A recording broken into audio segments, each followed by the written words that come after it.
سلام الخوت، جيت وجبت لكم واحد الخبار اللي غايرون الساحه الكرويه في المغرب، وخبر من العيار الثقيل اللي غيفرح كاع الجماهير الرجاويه.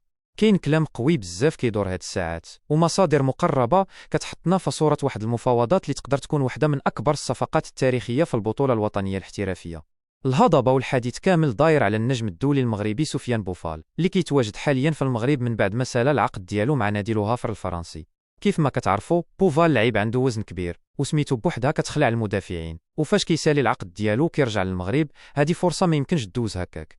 هنا فين كتدخل الاداره ديال نادي الرجاء الرياضي اللي ما كتباتش الخبر، غير وصل بوفال لارض الوطن. تحرك المكتب المسير ديال النصور الخضر بسرعه البرق، وفتحوا معاه قنوات التواصل وبداو المفاوضات معاه بشكل رسمي. الهدف واضح وباين، بغاو يقنعوا بوفال يوقع في صفوف الرجاء، وتكون هذه هي المفاجاه الكبرى اللي غتهز الميركاتو.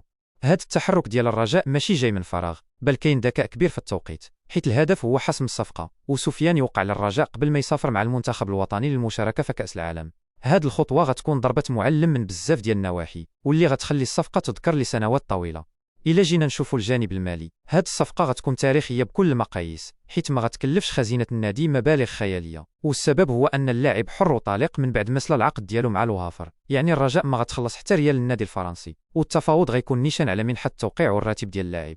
بل كثر من هادشي، الرجاء هو اللي غيكون الرابح الاكبر والمستفيد الاول ماديا ورياضيا. فاش كيجيب لاعب بقيمه بوفال وغيمشي يشارك في كاس العالم وهو لابس توني الخضر، هادشي كيعني ان اسهم النادي غتطلع في السوق، وغتكون هناك مداخيل من الاتحاد الدولي الفيفا اللي كيعوض الانديه على مشاركه لعبتها في المونديال، بلا ما نساو الارباح ديال المستشارين وبيع التونيات اللي غيطرطقوا. من جهه اخرى، الجانب العاطفي كيلعب دور كبير في الموضوع. كلنا كنعرفوا باللي سفيان بوفال عنده معزه خاصه فرقه الرجاء، وكيبغي هاد النادي، وهذا الحب المتبادل بين اللاعب والجمهور يقدر يكون هو الساروت اللي غيسهل المأموريه على المكتب المسير لإقناعه بالملف الرياضي للرجاء.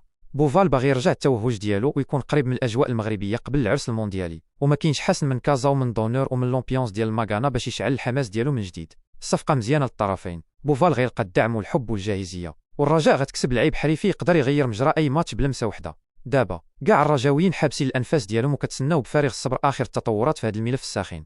المفاوضات راها بدات، والنيه كاين من الطرفين، ولكن الكره دابا في التفاصيل الصغيره اللي كتخص العقد والشروط.